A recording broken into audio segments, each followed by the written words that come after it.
They're begging. The most shocking truth emerging right now is this: millions of women across the Western world and beyond, after decades of pushing men away and declaring complete independence, are now desperately pleading for those same men to return and provide the stability, companionship, and support they once rejected outright. In places like China, some are even calling on the government to force men into marriages because the options have dried up so severely. While in the United States and Europe, social media overflows with confessions that the promise of career first fulfillment has left them isolated, financially strained, and facing a future without family or security. Stay with me through this entire discussion, because by the end, you will see exactly why men are choosing not to answer that call, how this shift represents a profound and irreversible change in society, and what it truly means for the future of relationships, economics, and personal peace. Consider the landscape we face today. For generations, the narrative pushed hard was that women could and should pursue absolute self reliance, prioritizing higher education, demanding careers, and personal ambitions above all else, often at the expense of traditional partnerships and family formation. This message came wrapped in empowerment rhetoric, insisting that men were optional, that masculinity carried toxic elements needing correction, and that any reliance on a partner signaled weakness rather than strength in interdependence. Women heard this clearly and acted on it, many choosing to delay or forego marriage and children in favor of climbing professional ladders, accumulating credentials, and building independent lives. The results appeared impressive on the surface, with more women than ever holding advanced degrees, occupying leadership roles, and achieving financial milestones once reserved for men. Yet beneath that surface, cracks began to form, cracks that have widened into chasms as economic realities, biological timelines, and human needs caught up. Inflation continues to climb relentlessly. Rent prices in major cities have skyrocketed beyond what single incomes can comfortably sustain. Food costs eat deeper into budgets every year, and overall living expenses have outpaced wage growth for most people. These pressures hit everyone, but they strike with particular force against those who bet everything on solitary self sufficiency. Women who once viewed men as unnecessary burdens now confront the harsh truth that navigating these challenges alone grows exhausting over time. Loneliness creeps in quietly at first, then becomes a constant companion, amplified by the absence of a built in support system that a committed partnership naturally provides. Studies and surveys from recent years reveal patterns that cannot be ignored. For instance, data indicates that a significant portion of women who focused heavily on career advancement report later regrets about delaying family life, with estimates suggesting around 1 in 3 expressing some level of remorse over choices that prioritized professional progress over earlier family formation. This regret often stems not from dissatisfaction with achievements earned, but from the unexpected difficulties that arise when fertility windows narrow, relationships prove harder to form later, and the anticipated balance between work and home never materializes as planned. In China, the situation has reached dramatic proportions that serve as a stark warning for other societies. Despite a national surplus of men in overall demographics, matchmaking events now show extreme imbalances where women vastly outnumber available partners willing to engage, sometimes at ratios as stark as one man for every 50 women in attendance. This occurs because many men have stepped back from the marriage market entirely, deterred by exorbitant housing requirements, bride prices that can reach hundreds of thousands of yuan, and child rearing costs averaging over half a million yuan nationally and exceeding a million in major cities. Women in their 30s and beyond, often labeled as leftover women in cultural terms, express high standards that include demands for tall, handsome, obedient partners who handle housework flawlessly while providing financial security. Yet these expectations clash with the economic burdens placed on men, leading to widespread singlehood and growing panic. Some voices have even escalated to suggesting government intervention to compel marriages, reflecting a desperate pivot from proclaimed independence to pleas for enforced provision. This shift highlights a fundamental contradiction.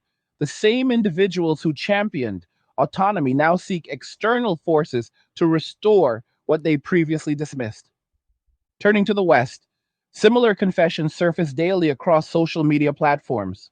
Women openly admit feeling drained by the constant need to handle every aspect of life alone, from assembling furniture to dealing with car troubles or managing heavy responsibilities without shared support. They describe craving the presence of someone reliable, someone who offers protection, emotional steadiness, and practical help without endless negotiation.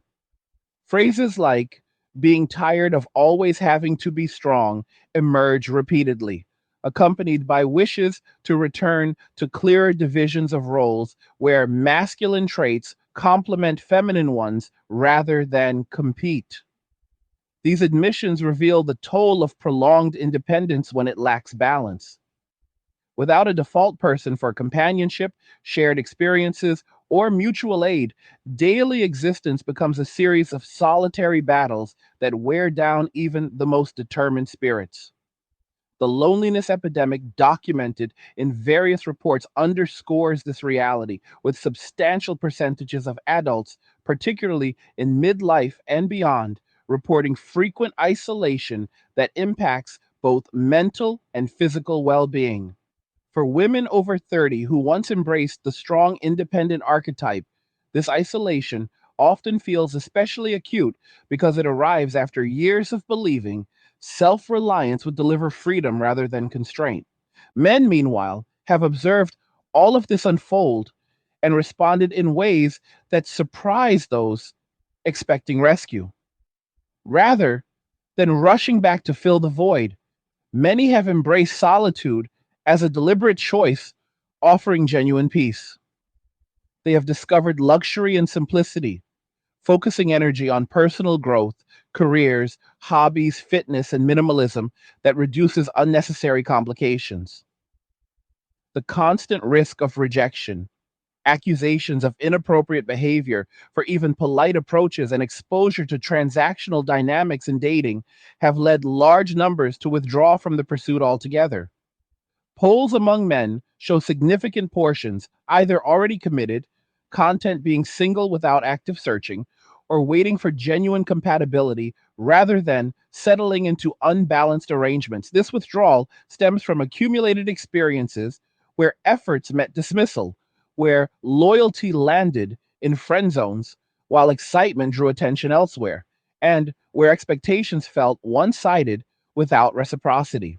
Men have learned that peace in their own company outweighs the drama and demands of mismatched partnerships, leading to a quiet but firm decision not to re engage on terms that disregard mutual respect. This dynamic creates a profound standoff. Women who once declared men unnecessary now confront the consequences of that declaration when circumstances change.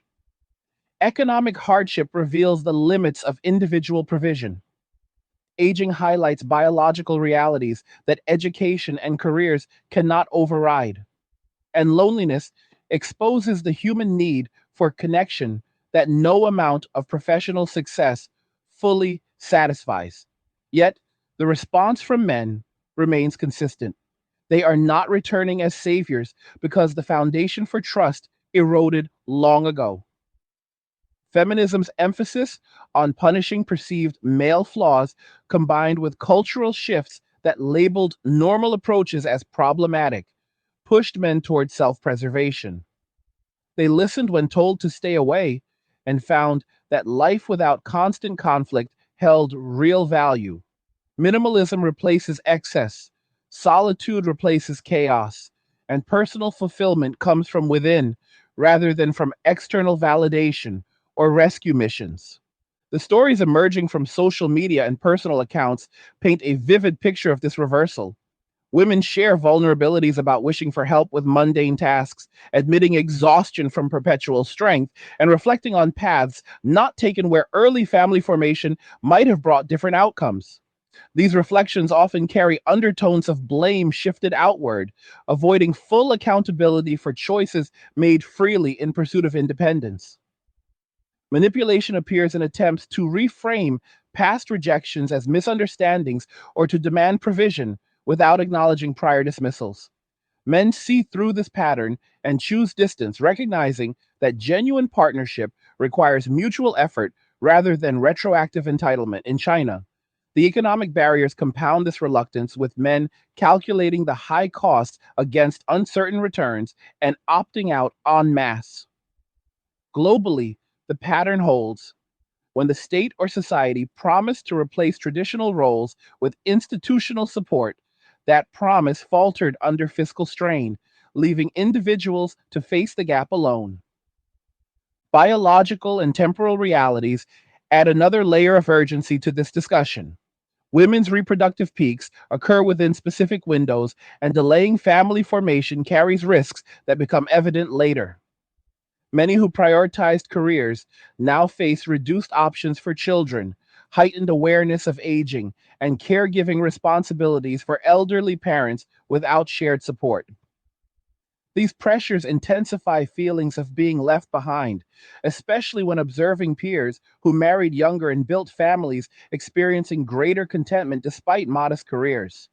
The contrast sharpens the sense of missed opportunities, fueling the current wave of appeals for men to step in.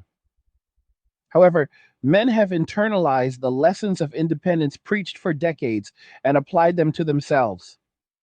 They prioritize health, finances, and personal peace, finding that simplicity yields greater satisfaction than complicated entanglements. This shift represents more than individual choices. It signals a broader societal transformation where traditional expectations no longer hold automatic sway. Men walking away en masse create a market correction in relationships, forcing a reevaluation of what partnership truly requires. Women who once viewed compromise as weakness now confront the cost of refusing it, while men who once pursued relentlessly now value their own boundaries above all. The result is a standoff where pleas grow louder, but responses remain measured, rooted in hard earned lessons about self respect and reciprocity. The economic collapse that has accelerated in recent years has stripped away the illusions many held about solitary independence being sustainable forever. What once seemed like a bold declaration of freedom now looks more like a risky gamble against forces far larger than any one person. Governments promised expansive safety nets through welfare programs, subsidized housing initiatives, and endless debt fueled growth that would supposedly replace the traditional provider role once filled by husbands and fathers.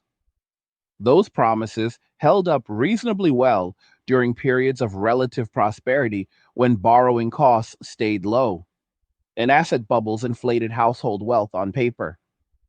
But as interest rates rose sharply to combat runaway inflation, as national debts ballooned beyond manageable levels, and as entitlement programs face demographic headwinds from aging populations and declining birth rates, the state started buckling under its own weight. Pensions get trimmed quietly, healthcare wait times lengthen, housing assistance programs shrink or impose stricter eligibility rules, and the once generous student loan forgiveness schemes either vanish or become so conditional that they help almost no one.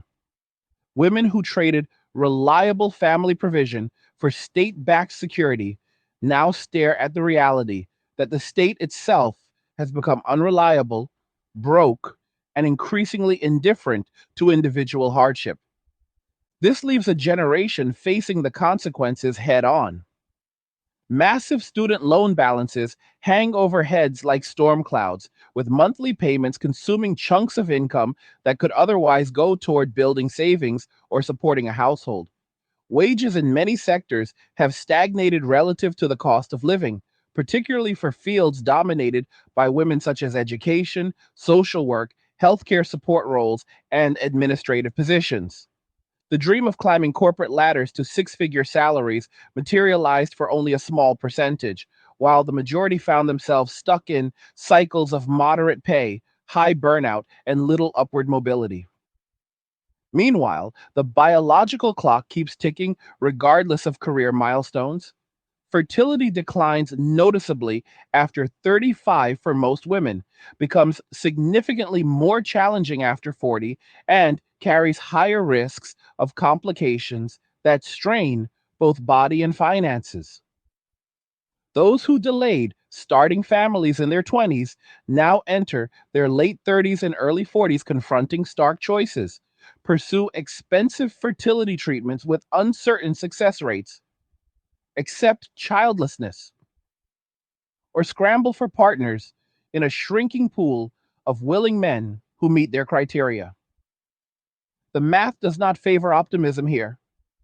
Data consistently shows that men in their 30s and 40s who remain single tend to have higher standards than before, prioritizing emotional stability, shared values, and low conflict dynamics over superficial markers that once dominated dating apps.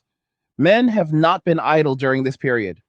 They watched the cultural conversation shift from partnership to competition, from complementarity to suspicion, and they adapted accordingly. Many redirected energy inward, building physiques through disciplined training, mastering financial independence through side hustles and aggressive saving, cultivating rich social circles of other men who share similar outlooks, and pursuing passions that bring genuine satisfaction without requiring constant external approval. The minimalism movement resonated deeply here because it offered a clean break from consumerist pressures that once tied happiness to status symbols and material accumulation. A smaller apartment becomes a sanctuary rather than a limitation when paired with intentional living. Fewer possessions mean less maintenance, less debt, and more freedom to travel lightly or invest in experiences that matter. This lifestyle delivers measurable peace that no amount of social media validation can replicate. Surveys among single men in this age group frequently show elevated life satisfaction scores compared to previous generations at similar life stages, precisely because they escaped the traditional treadmill of provider expectations without the corresponding authority or appreciation. Women observing this shift from the outside often misinterpret it as bitterness or immaturity rather than rational self preservation. They see men opting out and assume resentment drives the decision, when in reality it stems from calculated assessment of risk versus reward. Past experiences taught harsh lessons. Polite approaches in public spaces sometimes met hostility or accusations of creepiness. Online dating turned into a numbers game stacked heavily against average men, where a handful of highly desirable profiles captured disproportionate attention while everyone else received silence or ghosting. Relationships that did form frequently carried imbalances where emotional labor fell disproportionately on one side. Financial contributions were expected without reciprocity in other areas, and loyalty met tests designed to provoke insecurity rather than build trust. After enough cycles of this pattern, withdrawal becomes the healthier choice. Men discovered they could maintain friendships, pursue hobbies, travel, advance careers, and enjoy physical intimacy through casual arrangements or occasional dating without signing up for lifelong obligations that felt increasingly one sided. The freedom to walk away at any moment without catastrophic legal or financial fallout represents a form of power that previous generations rarely possessed. This power dynamic flips the script entirely. For decades, the prevailing assumption held that men needed women more than women needed men because men supposedly could not handle solitude, emotional depth, or domestic life without female guidance. That assumption collapsed under scrutiny. Men proved capable of creating fulfilling lives independently, while women increasingly voiced struggles with the very independence once celebrated as liberation. The irony cuts deep. Social media feeds fill with viral posts where women in their 30s lament the absence of good men, describe exhaustion from carrying everything alone, and wonder aloud why dating feels impossible now.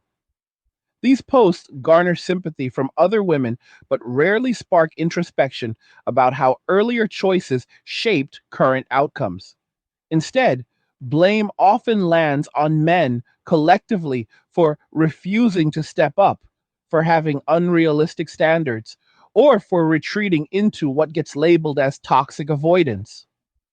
Rarely does the conversation turn toward accountability for rejecting countless men during peak years, for embracing ideologies that framed traditional masculinity as problematic, or for prioritizing fleeting experiences over long term stability. In China, the desperation has reached levels that border on surreal. Government reports acknowledge a marriage crisis, with birth rates plummeting to historic lows and singlehood rates soaring among urban women. Hey guys, in a world pushing you to own nothing and be happy, crypto is your key to survival. Join Angry's Crypto Academy to master buying, selling, and trading crypto. Make huge profits and safeguard your wealth. Plus, discover the one crypto virtually no one is talking about, poised to create new millionaires in the upcoming bull run.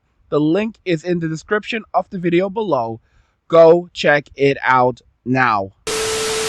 Matchmaking corners in public parks attract hundreds of parents desperately advertising their daughters while few men bother showing up.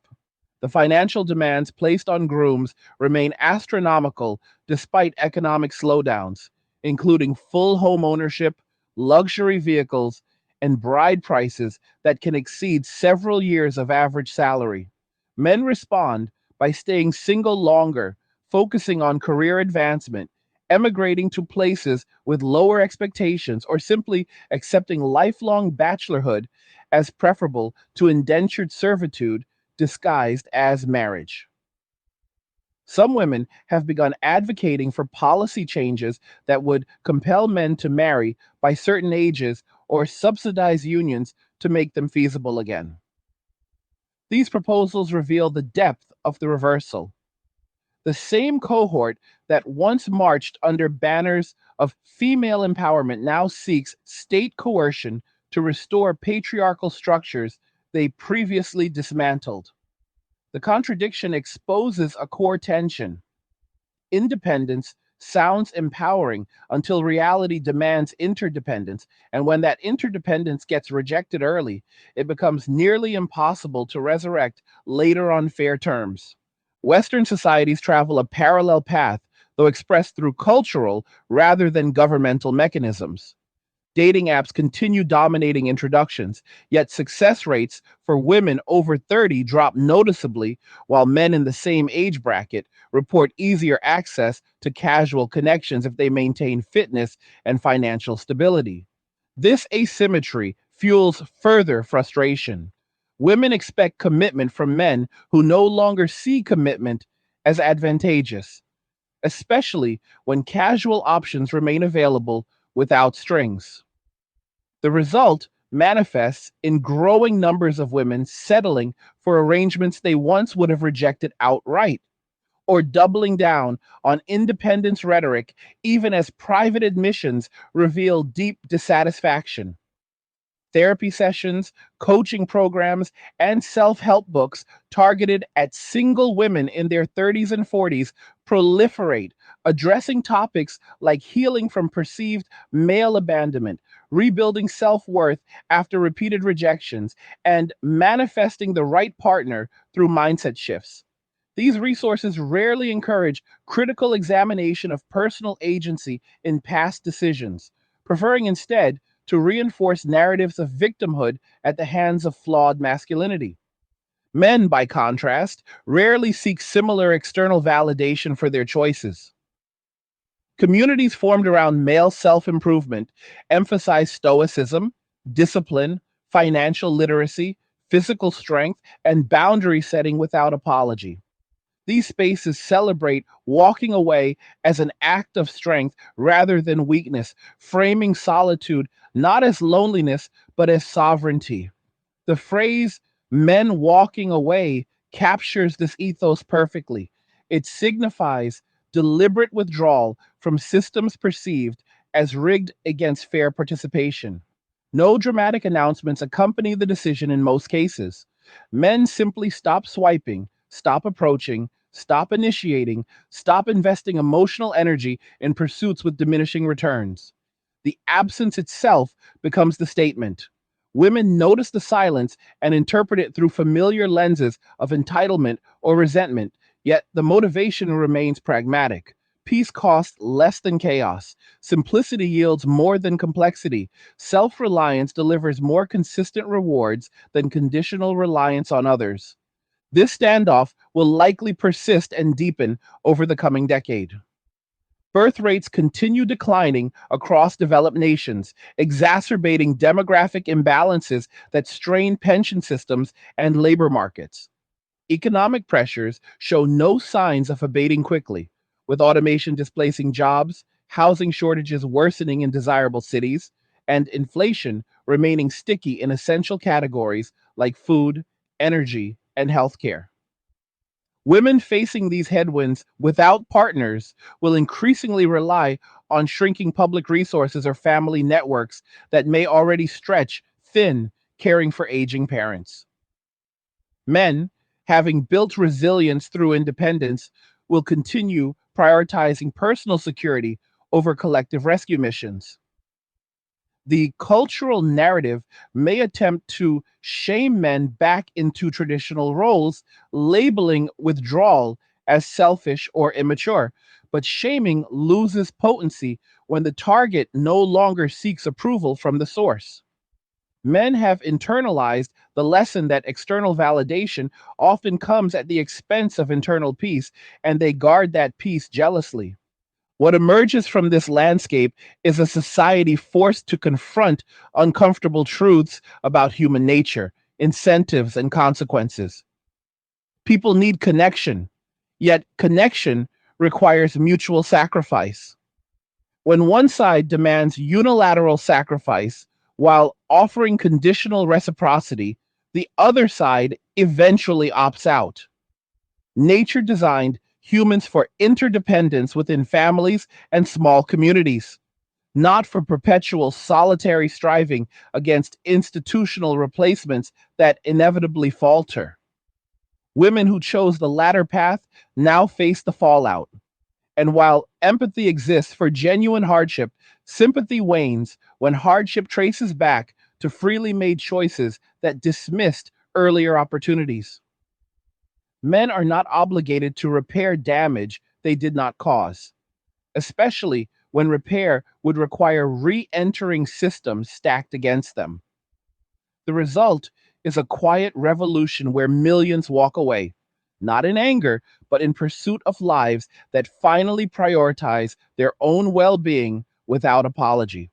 The consequences of this widespread withdrawal extend far beyond personal preferences into the very structure of how societies reproduce, sustain themselves, and maintain social cohesion over generations. Declining birth rates have already crossed critical thresholds in most developed nations, falling well below the replacement level of roughly 2.1 children per woman needed to keep populations stable without heavy immigration. In countries like South Korea, Japan, Italy, Spain, and increasingly the United States and Canada, fertility rates hover between 1.2 and 1.6, creating inverted population pyramids where the elderly outnumber the young by widening margins each decade. Governments respond with frantic policy experiments offering baby bonuses, extended parental leave, subsidized childcare, tax credits for families, and even direct cash payments for each child born. Yet these measures produce only marginal upticks before trends resume downward. The reason lies deeper than financial incentives alone. When large segments of the population, particularly women in their most fertile years, delay or abandon family formation in pursuit of credentials and career trajectories that demand near total commitment during prime reproductive windows, the demographic math becomes unforgiving. By the time many realize the trade off, options narrow dramatically. Advanced maternal age brings sharply reduced conception probabilities, higher miscarriage rates, increased chromosomal abnormalities, greater need for medical intervention, and elevated health risks for both mother and child. Fertility clinics report booming business from women in their late 30s and 40s, yet success rates with in vitro fertilization drop precipitously after 38, often requiring multiple expensive cycles with no guaranteed outcome. The financial burden compounds the emotional one, turning what should be a natural life progression into a high stakes medical gamble funded by debt or depleted savings. Meanwhile, the men who might once have formed the other half of these potential families have largely recalibrated their expectations and priorities in response to decades of cultural messaging that portrayed commitment as burdensome and traditional roles as oppressive.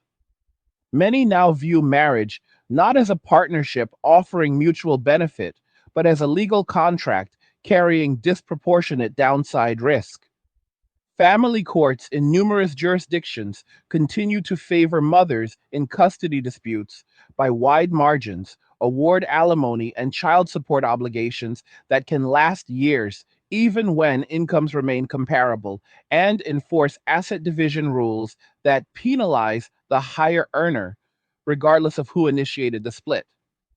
These realities, combined with stories circulated widely online of men losing homes, retirement accounts, and regular access to children after divorces they did not want, create a powerful deterrent effect. Younger men absorb these lessons early, often before they ever seriously consider long term relationships. They see older brothers, uncles, friends, and public figures navigate the aftermath of broken marriages and decide that the potential rewards no longer justify the exposure. Instead, they channel effort into building unassailable personal fortresses, emergency funds covering multiple years of expenses, diversified investments generating passive income, portable careers that allow geographic flexibility, robust physical health that reduces future medical dependency, and social networks built around shared interest rather than romantic obligation. This fortress mentality delivers security that no partner, however well intentioned, can fully guarantee in an environment where trust has eroded so thoroughly. Women confronting this new landscape frequently express bewilderment mixed with indignation. They observe men thriving in solitude, traveling extensively, pursuing ambitious projects, maintaining active social lives, and appearing genuinely content without the traditional markers of wife and children. And they struggle to reconcile this reality with earlier assurances that men secretly craved female companionship above all else. The disconnect fuels a cycle of increasingly vocal appeals, ranging from humorous memes about the shortage of husband material to earnest essays lamenting the death of romance and calls for cultural course correction. Some advocate returning to earlier norms where courtship followed clear scripts. Others push for legal reforms to make marriage less risky for men. And a growing minority openly admit regretting the paths chosen in their 20s when independence felt invincible and options seemed infinite. These admissions, while honest, rarely include full ownership of how those choices actively discouraged the very men now deemed essential. During peak attractiveness and fertility years, countless average and above average men received polite rejections, friend zone placements, or outright disdain for failing to meet escalating standards around height, income, status, emotional availability without neediness, and flawless communication skills. Those same men After years of consistent dismissal, internalized the message that their presence carried little inherent value unless accompanied by exceptional credentials or resources. They adapted by withdrawing investment from the romantic marketplace entirely, redirecting it towards self mastery and personal domains where effort reliably produced returns. The pattern repeats across cultures with only surface variations.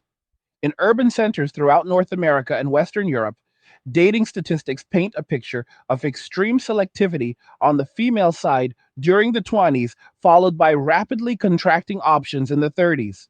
Apps that once delivered endless matches for women in their early 20s now yield diminishing results as algorithms adjust to declining engagement from male users who have grown weary of low effort interactions.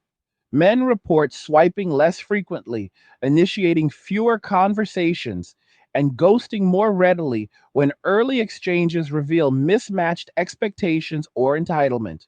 This behavioral shift compounds the problem for women seeking commitment later, creating a feedback loop where scarcity perceptions intensify frustration on both sides without resolving underlying imbalances. In East Asian societies, the dynamic takes on additional economic layers. High property prices in cities like Beijing, Shanghai, Tokyo, and Seoul make homeownership a near universal prerequisite for marriage in those cultures, unattainable for most young men without parental assistance or extraordinary earnings. Women and their families continue insisting on this requirement even as wages stagnate and youth unemployment rises, leading to record numbers of men simply refusing to participate. They remain in parental homes longer, focus on career progression or immigration, or embrace single life with hobbies, gaming communities, and occasional casual dating that carries no long term liability. The resulting gender imbalance in marriage markets favors men dramatically despite raw population numbers, sometimes suggesting the opposite, because availability depends on willingness rather than mere existence.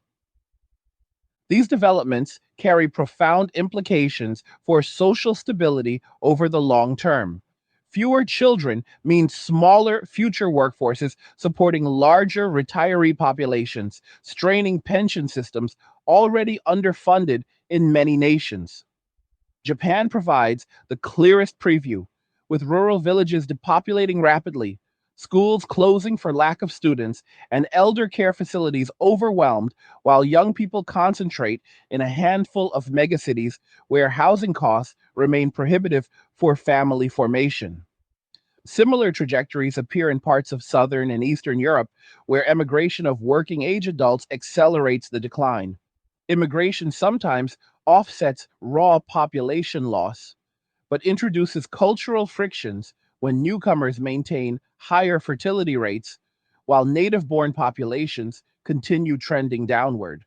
Governments experiment with pronatalist policies, ranging from generous subsidies to propaganda campaigns celebrating parenthood. Yet participation remains low among the educated middle class that once formed the backbone of stable family structures. The reluctance traces back to perceived loss of autonomy, financial insecurity, career interruptions, and eroded confidence in long term partnership viability.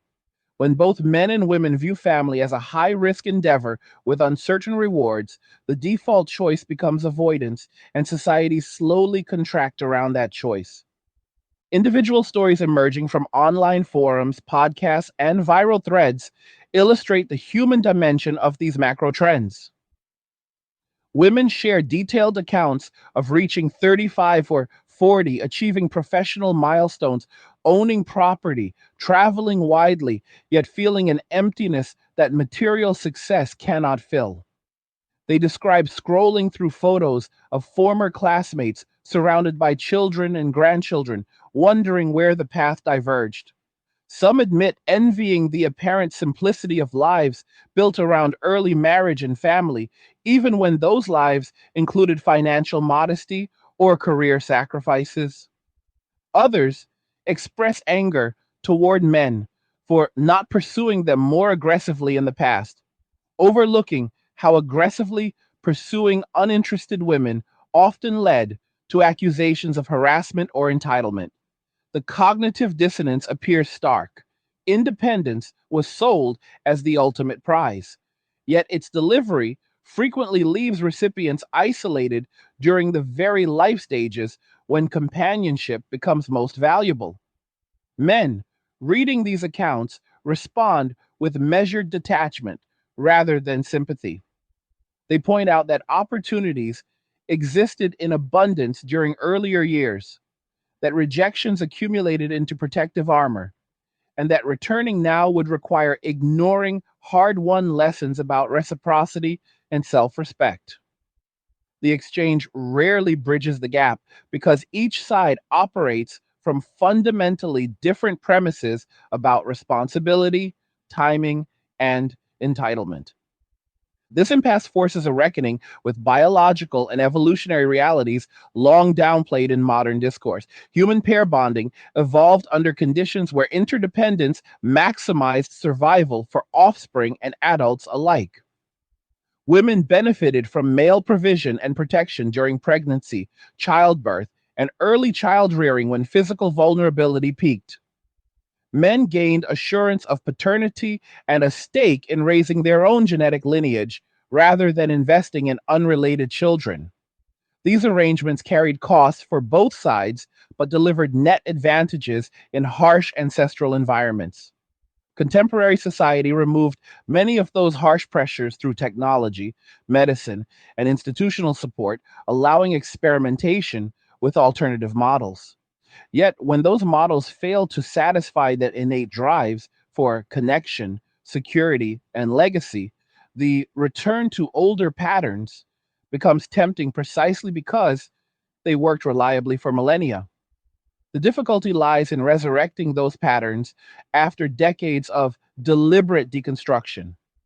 Trust, once broken, rebuilds slowly, if at all. Men who internalized rejection as the default response do not easily revert to enthusiastic pursuit, especially when current incentives still favor caution over commitment. The longer this dynamic persists, the more entrenched it becomes. Each year that passes without significant course correction widens the demographic chasm, deepens economic strain on remaining workers, and normalizes solitude as the primary adult experience for growing percentages of the population. Loneliness, already declared a public health crisis in several countries, intensifies among aging cohorts who lack built in family networks. Mental health metrics show rising rates of depression, anxiety, and substance dependency linked to chronic isolation. Healthcare systems face mounting pressure from age related conditions without corresponding increases in younger taxpayers to fund them. Innovation and productivity may suffer as talent pools shrink and cultural emphasis shifts toward individual preservation rather than collective advancement. These outcomes unfold gradually, almost imperceptibly at first, yet the trajectory points toward contraction rather than expansion, unless fundamental incentives realign. What remains clear is that men walking away represents not a temporary sulk, but a structural adaptation to changed conditions. They have recalibrated expectations downward in response to perceived risks and limited rewards, choosing verifiable peace over speculative partnership. Women now navigating the aftermath confront the limits of ideology when it collides with biology, economics, and human nature. The pleas for rescue grow louder precisely because rescue no longer arrives automatically, and the absence forces uncomfortable questions about agency, timing, and mutual obligation. Societies built on the assumption of endless female independence while quietly relying on male provision face the stark reality that both assumptions have crumbled simultaneously.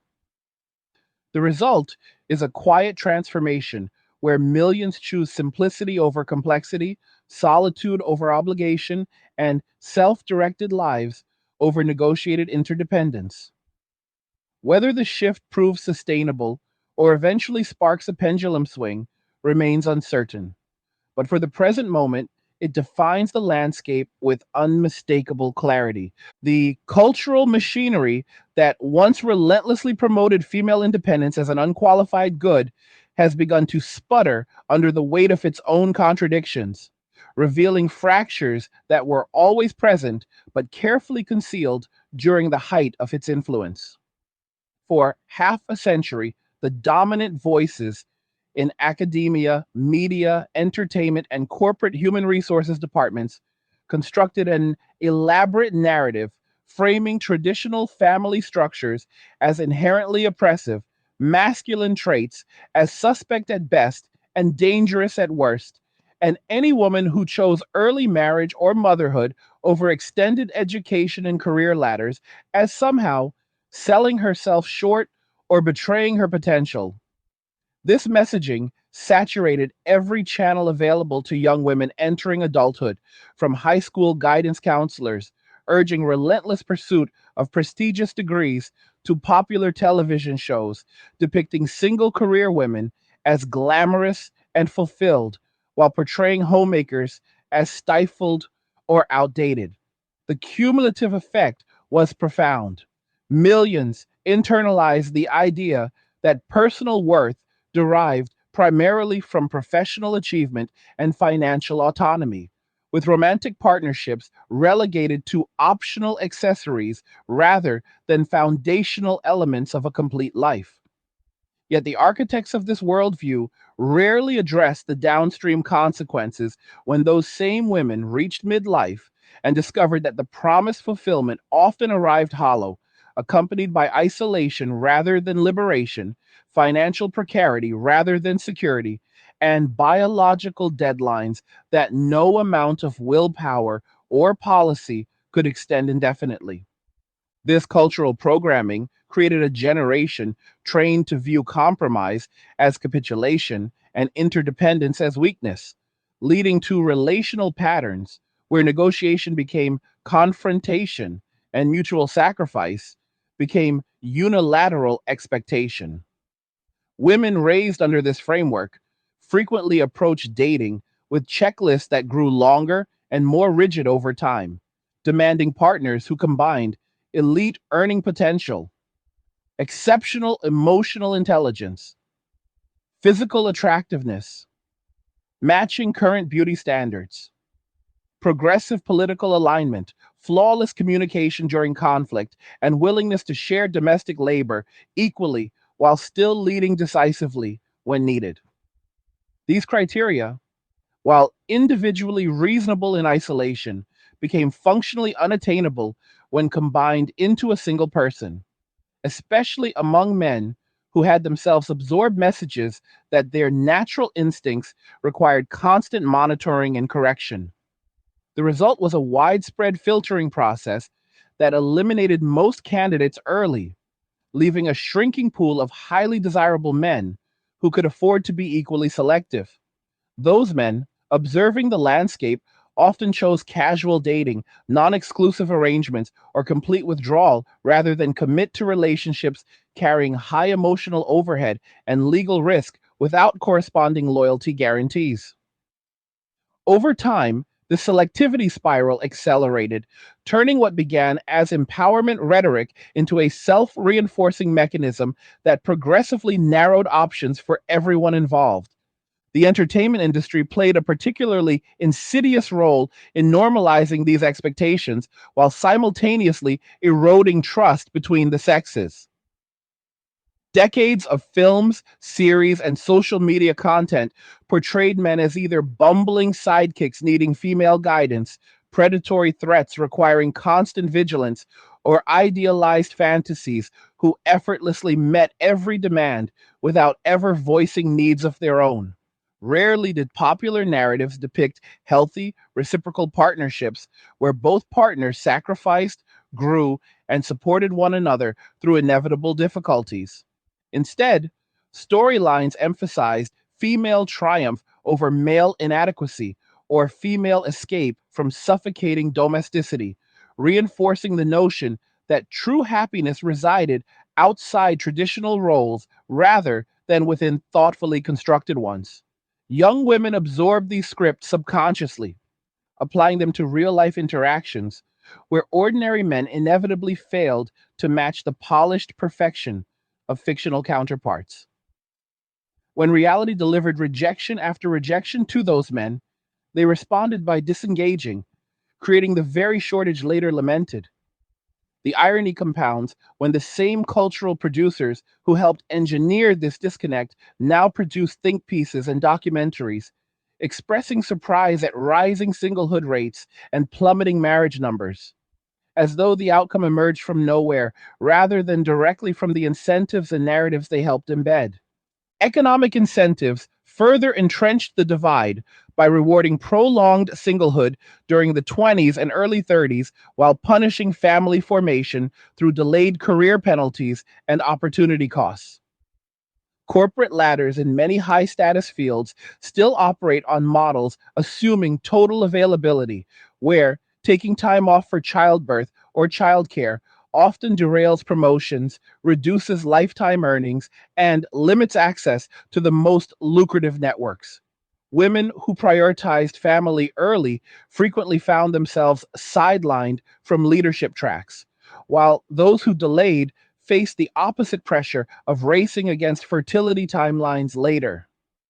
Governments and employers responded with piecemeal solutions like paid leave policies and flexible work arrangements, yet these measures rarely altered the underlying reality that early family commitments carried steeper professional penalties for women than for men in dual income households.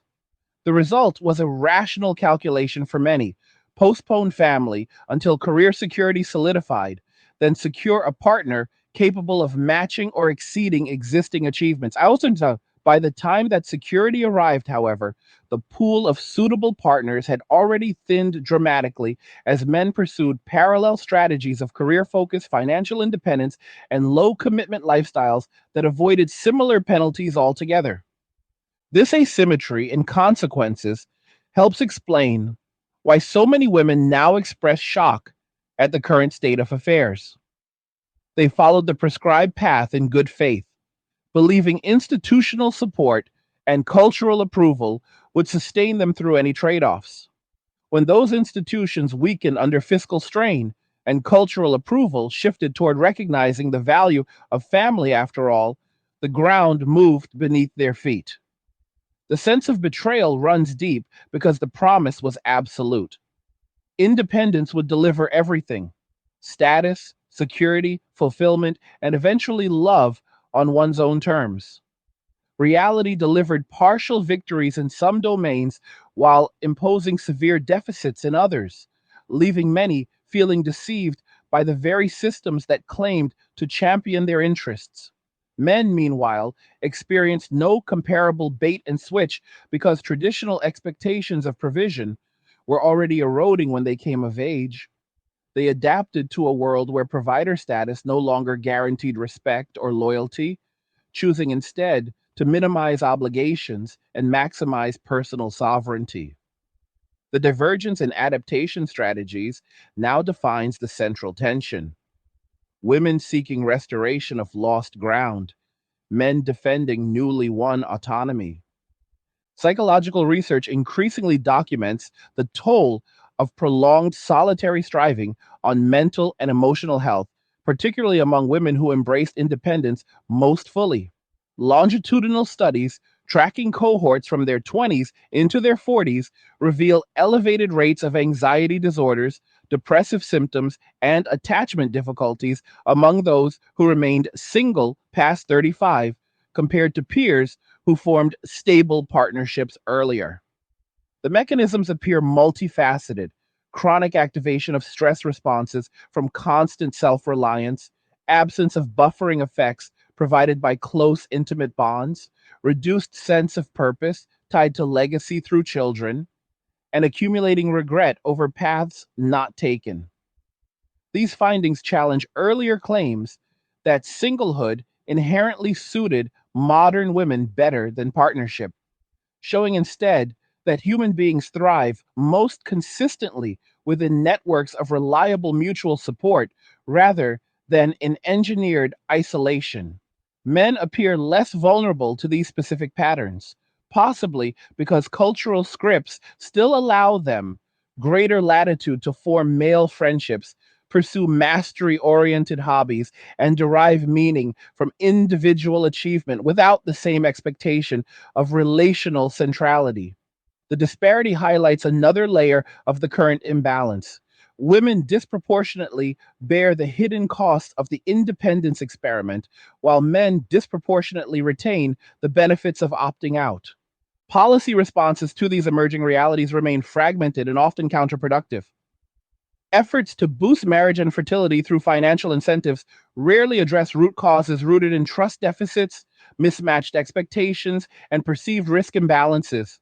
Proposals to reform family law by introducing presumptive joint custody, limiting alimony duration, or creating no fault divorce safeguards for high net worth individuals encounter fierce resistance from groups invested in the current framework, even as those frameworks contribute to male withdrawal.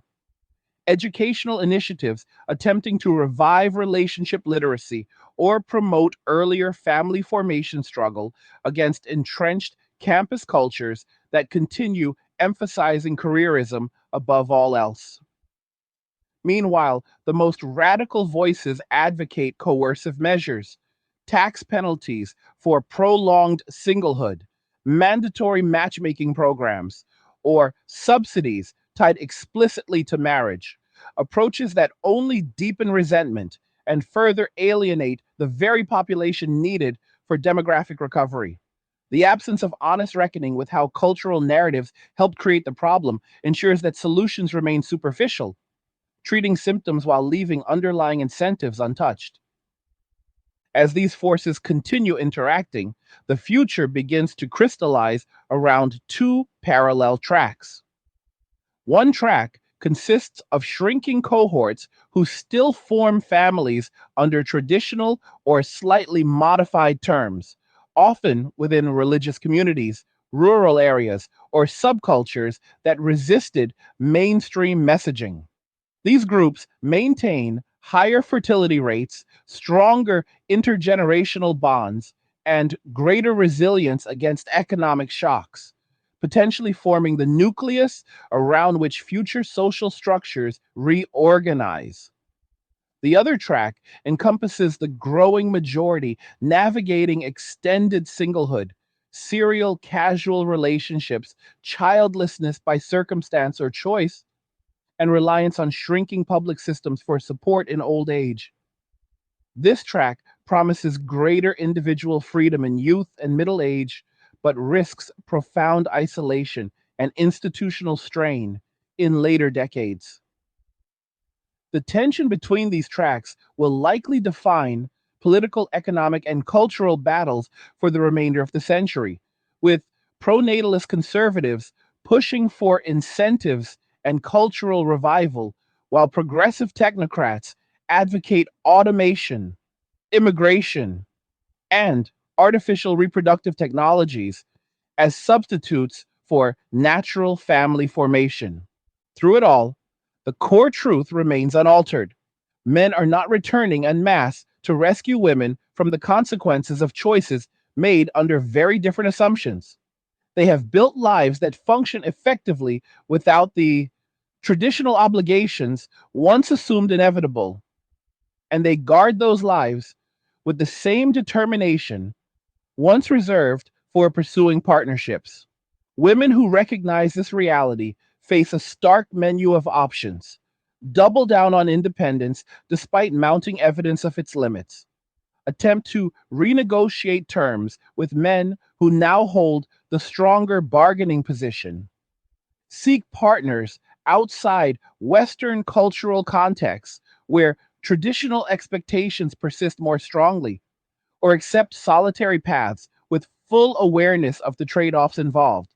None of these choices offer easy answers, and all carry costs that earlier generations rarely contemplated.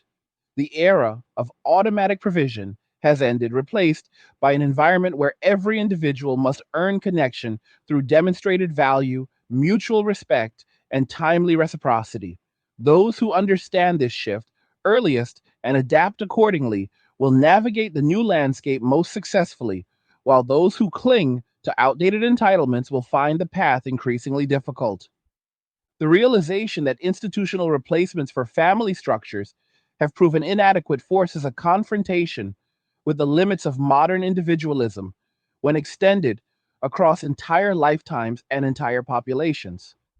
What began as a liberation project intended to free women from dependency on men gradually morphed into a dependency on systems that could never replicate the intimacy, reliability, and adaptability of human relationships. Public pension schemes, designed in an era of expanding workforces and youthful demographics, now face insolvency as retiree numbers swell while contributor bases shrink. Healthcare bureaucracies optimized for acute interventions struggle to manage the chronic conditions that accumulate with age in solitary individuals lacking daily support networks. Housing markets in desirable urban centers continue inflating beyond the reach of single earners, turning what was once a symbol of independence into a perpetual financial anchor. These institutional failures expose the fragility of the bargain once struck, trade traditional provision for state backed security, and when the state falters, no fallback remains except the very men previously dismissed as unnecessary. Yet those men, having internalized their own expendability during the height of independence rhetoric, built parallel systems of self sufficiency that require no external rescue. They maintain lean lifestyles funded by disciplined saving and multiple income streams, cultivate physical resilience through consistent training, develop psychological fortitude through deliberate solitude, and form voluntary associations based on shared purpose rather than obligation. This self contained model proves remarkably durable precisely because it minimizes points of failure. No spouse can initiate dissolution proceedings. No children impose lifelong financial claims. No extended family expects perpetual caregiving. The result is a growing class of men who view re engagement with the romantic marketplace as an unnecessary complication rather than a natural progression. Women encountering this hardened autonomy often cycle through stages of disbelief, anger, bargaining, and eventual reluctant acceptance. Initial disbelief manifests in assertions that good men must still exist somewhere, hidden behind superficial barriers that the right approach or timing could overcome. When prolonged searching yields consistent disinterest or polite deflection, anger surfaces toward an entire gender accused of immaturity, fear of commitment, or deliberate sabotage of female happiness. Bargaining follows in the form of lowered standards presented as maturity, willingness to accept traits once deemed deal breakers, or public declarations of readiness for partnership framed as magnanimous concessions. Acceptance arrives last, sometimes quietly through private withdrawal into hobbies, pets, travel groups, or professional communities that provide surrogate connection, sometimes loudly through vocal embrace of chosen singlehood as a deliberate lifestyle rather than default outcome. Each stage carries emotional weight because it requires dismantling beliefs carefully constructed over decades. The ideology of absolute self sufficiency promised invulnerability. Reality delivered vulnerability at precisely the moment when societal safety nets weakened and biological resilience declined. This dismantling process rarely occurs in public view because admitting error after championing a cause so vociferously invites judgment from both former allies and longtime skeptics. Instead, private journals, therapy sessions, late night conversations with trusted friends, and anonymous online confessions capture the raw reckoning that public personas carefully avoid. Demographic projections paint an unflinching picture of where these individual trajectories converge at scale. By mid century, several major economies face scenarios where over 30% of women currently in their 30s will reach retirement age without ever having married or had children, a proportion unprecedented in recorded history outside of deliberate religious celibacy cohorts. These women will rely predominantly on personal savings, government programs already strained by similar trends among men, and whatever remains of shrinking family networks consisting mostly of siblings and cousins facing parallel circumstances. Life expectancy advantages that women historically enjoyed begin eroding when isolation compounds with age related decline, as social connection proves one of the strongest predictors of longevity across populations. Men who chose solitude earlier maintain better physical function longer through disciplined habits, yet they too face increased mortality risks from cardiovascular issues linked to chronic low level stress and absence of daily emotional buffering. The aggregate effect creates pressure cooker conditions for social services, elder care infrastructure, and end of life decision making systems unprepared for millions navigating final decades without built in advocates or caregivers. Immigration continues serving as a partial valve for population decline. Yet cultural integration challenges multiply when newcomers arrive from societies that preserved higher fertility norms and stronger family expectations, creating visible contrasts that intensify native born frustration and resentment. Technological attempts to bridge the resulting gaps reveal both promise and profound limitation. Dating platforms evolve with increasingly sophisticated algorithms designed to match based on deeper compatibility metrics beyond superficial traits. Yet, user behavior consistently overrides these improvements. Women maintain high selectivity even as options contract, while men reduce participation or shift toward platforms catering to casual encounters. Artificial intelligence companions, virtual reality social spaces, and advanced robotics aim to simulate presence and care, offering conversational engagement, reminders for medication, and physical assistance without the complications of human reciprocity.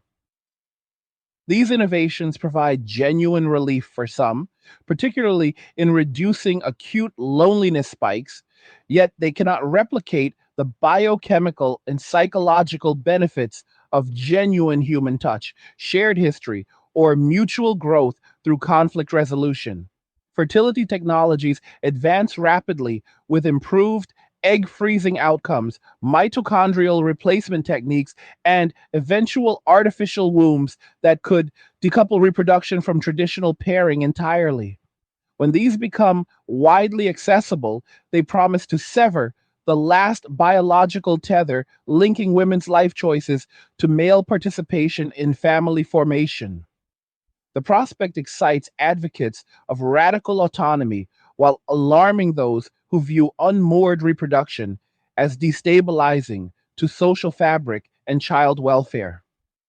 Either way, the technology trajectory points toward further individualization of what was once inherently relational, potentially accelerating rather than reversing current withdrawal patterns. Economic restructuring follows similar lines of atomization. Gig economies, remote work proliferation, and automation displace traditional employment models that once facilitated organic meeting opportunities through shared workplaces and commutes.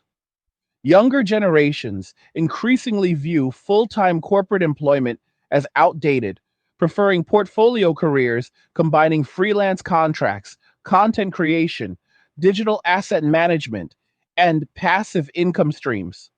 These arrangements offer flexibility and higher potential upside, but eliminate the built in social scaffolding that once eased transition from singlehood to partnership. Without regular face to face interaction with age peers in professional settings, Serendipitous connections decline sharply, forcing reliance on intentional dating strategies that carry higher rejection rates and emotional costs. Financial independence becomes both shield and prison. Sufficient resources allow comfortable solitude, yet reduce urgency to compromise on partner selection, entrenching high standards even further. The feedback loop tightens. Economic self sufficiency enables prolonged singlehood. Prolonged singlehood normalizes high selectivity.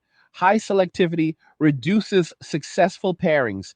Reduced pairings reinforce economic incentives for continued independence. Philosophical undercurrents that once supported the independence project begin to shift as lived experience contradicts earlier certainties. Existentialist celebrations of radical freedom give way to recognition that meaning emerges most reliably through commitment to something larger than self, whether family, community, craft, or faith. Stoic emphasis on controlling one's own responses finds new appreciation among men who mastered emotional regulation in response to repeated rejection, while women discover that perpetual self mastery without outlets for vulnerability produces exhaustion rather than strength. Religious and spiritual traditions that maintained family centric teachings throughout the secular surge experience renewed interest among those disillusioned with purely material definitions of success. These traditions offer frameworks where interdependence appears as virtue rather than defect, sacrifice as pathway to deeper fulfillment, and legacy through children as worthy pursuit despite worldly costs. The revival remains niche but grows steadily, particularly among younger cohorts, observing older relatives navigate solitary aging with diminishing satisfaction. The standoff thus evolves from acute crisis into chronic condition, reshaping societal expectations at every level. Public discourse gradually normalizes terms like singles tax, fertility cliff, marriage strike, and voluntary extinction, once confined to fringe discussions. Political platforms splinter along lines of pronatalism versus acceptance of demographic contraction, with some factions advocating aggressive incentives and cultural engineering, while others embrace managed decline through automation and selective immigration. Corporate marketing pivots toward celebrating solo lifestyles with luxury products designed for one. Single serve gourmet meals, compact furniture systems, travel packages emphasizing self discovery over couple experiences. Media representations diversify beyond the empowered singleton archetype to include nuanced portrayals of midlife solitude carrying both freedom and quiet regret. Through these gradual adjustments, society accommodates rather than resolves the fundamental realignment that began when large numbers of men chose walking away as rational response to perceived imbalance. In this evolving equilibrium, the most striking feature remains the absence of panic among the men who withdrew. They report higher subjective well being in surveys, lower rates of certain stress related disorders, greater financial security through compounded savings, and stronger sense of personal agency over life direction. The choice to remain outside traditional relational obligations no longer carries stigma within their own circles. Instead, it garners respect as evidence of boundary maintenance and strategic foresight. Women observing this equanimity sometimes interpret it as callousness, yet it stems from genuine adaptation rather than deliberate cruelty. Having internalized messages of expendability during their most desirable years, men constructed meaning independent of female approval or participation. That independence now serves as foundation rather than temporary refuge, rendering calls for return largely ineffective. The era when men could be shamed, incentivized, or guilted back into provider roles has passed, replaced by one where participation requires mutual value creation that current conditions rarely facilitate. What remains is a landscape defined by choice architecture that heavily favors individual preservation over collective continuity. Those who thrive will master the art of intentional living within constrained parameters, building robust friend networks, pursuing mastery in chosen domains, maintaining rigorous health protocols, cultivating financial independence, and finding purpose through contribution rather than consumption. Those who struggle will confront the limits of ideology when divorced from biological and social reality, discovering that freedom without connection eventually circles back to isolation. The transition proves painful precisely because it requires acknowledging that earlier certainties were partial truths elevated to absolutes. Yet, pain, accompanied by clarity, often produces more durable wisdom than comfort built on illusion. Societies that survive this reckoning will emerge leaner, more honest about human needs, and potentially more resilient through voluntary rather than coerced interdependence. Until then, the quiet exodus continues, reshaping everything in its wake with the steady pressure of millions choosing peace over obligation, simplicity over complexity, and self direction over negotiated compromise. The final chapter of this transformation unfolds not with dramatic confrontation, but with the slow, inexorable normalization of lives built around individual sovereignty rather than relational obligation. What once appeared as a temporary reaction to cultural imbalance has solidified into a permanent feature of the social landscape where millions of adults across continents now regard partnership as an elective rather than essential component of adulthood. This shift carries consequences that ripple outward in ways few anticipated when the independence narrative first gained dominance. Cities once defined by family neighborhoods increasingly consist of high rise apartments housing single professionals who value proximity to work, cultural amenities, and personal space over square footage suitable for children. Retail sectors adapt accordingly, with smaller portion sizes becoming standard, pet ownership surging as surrogate companionship, and experiences marketed towards solo travelers dominating advertising budgets. Real estate developers pivot toward micro units and co living arrangements designed for transient, non familial residents rather than starter homes intended for growing households. The built environment itself begins reflecting the demographic reality that fewer people will ever share living spaces with spouses or offspring, turning what was once a temporary housing crunch into a structural redesign of urban life. Education systems, long oriented toward preparing individuals for competitive labor markets, now face pressure to incorporate modules addressing the psychological and practical realities of extended singlehood. Curricula that once emphasized career ladders and credential accumulation quietly begin, including discussions of financial planning for solitary retirement, estate management without heirs, end of life directives in the absence of close kin, and strategies for maintaining social connection through non romantic channels. Guidance counselors encounter increasing numbers of students who openly state intentions to remain child free and partner free, viewing those choices as logical extensions of the autonomy they have been taught to prize above all else. Universities expand programs in gerontology, loneliness studies, and solo lifestyle management, recognizing that their graduates will likely age without the traditional support buffers once taken for granted. The academic response acknowledges the permanence of current trends rather than treating them as aberrations requiring correction, signaling institutional acceptance that the experiment in radical individualism has produced outcomes too entrenched to reverse through wishful thinking or marginal policy tweaks. Healthcare delivery undergoes parallel adaptation as providers confront the epidemiological profile of aging populations lacking built in caregivers. Chronic disease management shifts toward technology assisted monitoring, wearables that alert medical staff to irregularities, telemedicine platforms reducing the need for in person visits, automated medication dispensers preventing missed doses, because family members can no longer be assumed available for daily oversight.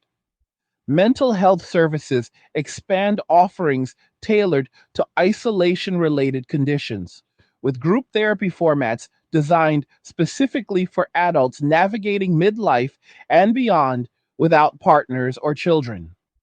Palliative care teams train in navigating advanced directives created by individuals who must designate friends, distant relatives, or professional fiduciaries rather than spouses or offspring as decision makers.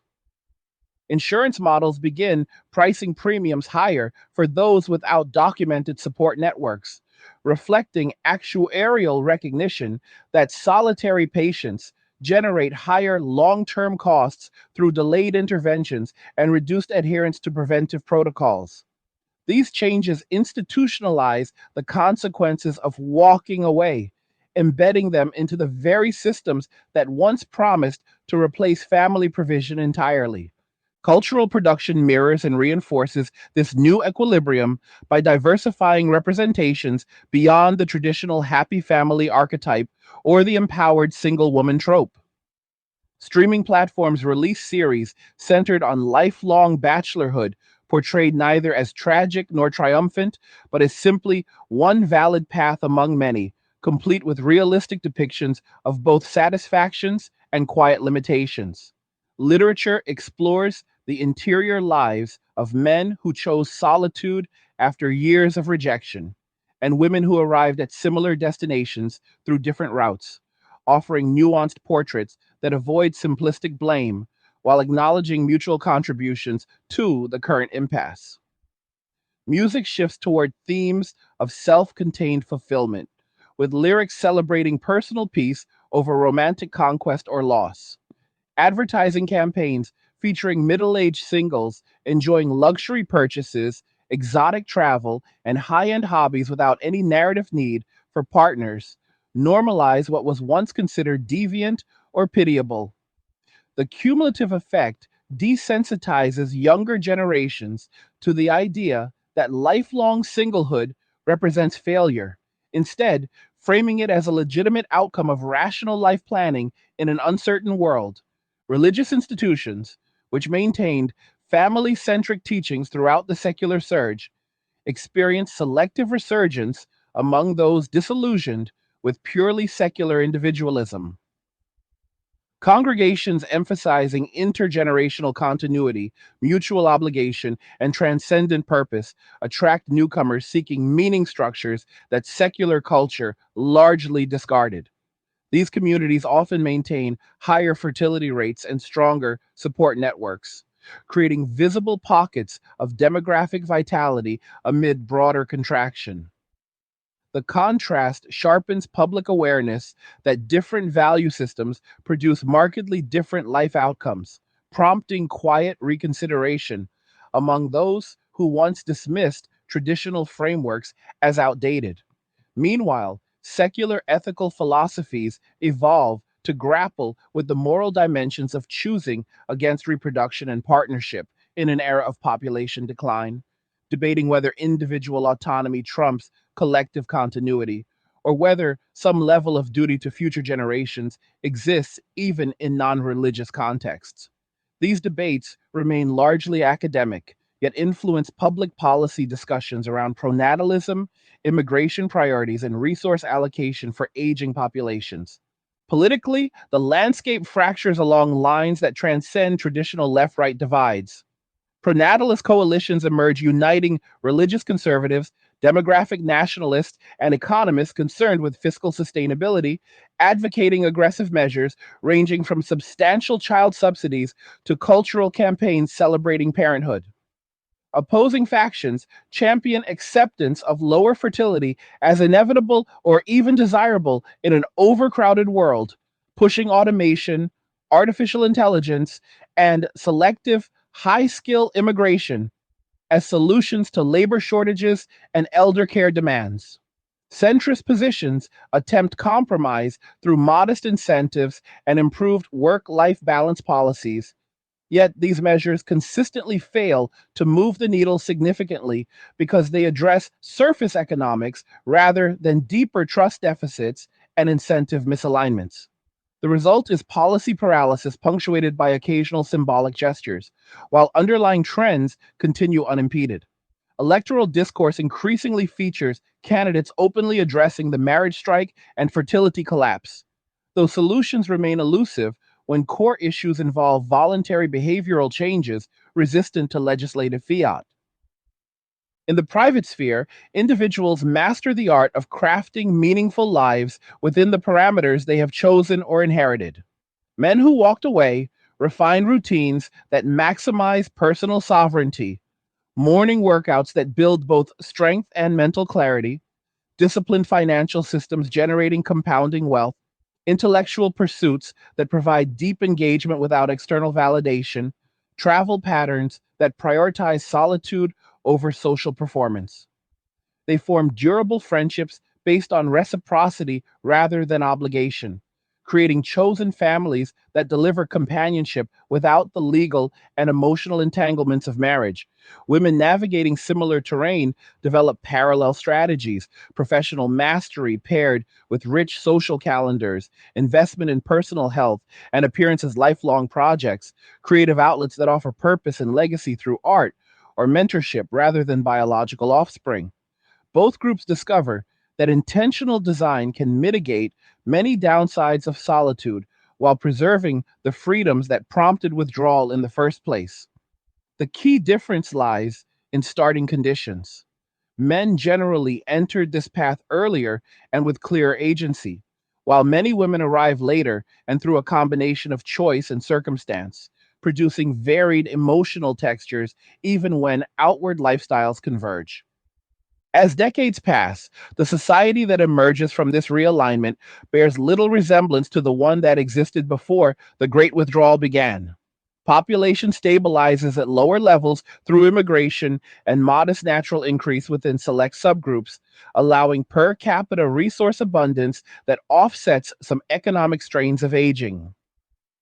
Urban centers contract slightly as remote work enables dispersal to more affordable regions, creating new patterns of distributed settlement where individuals maintain connection through digital means rather than physical proximity.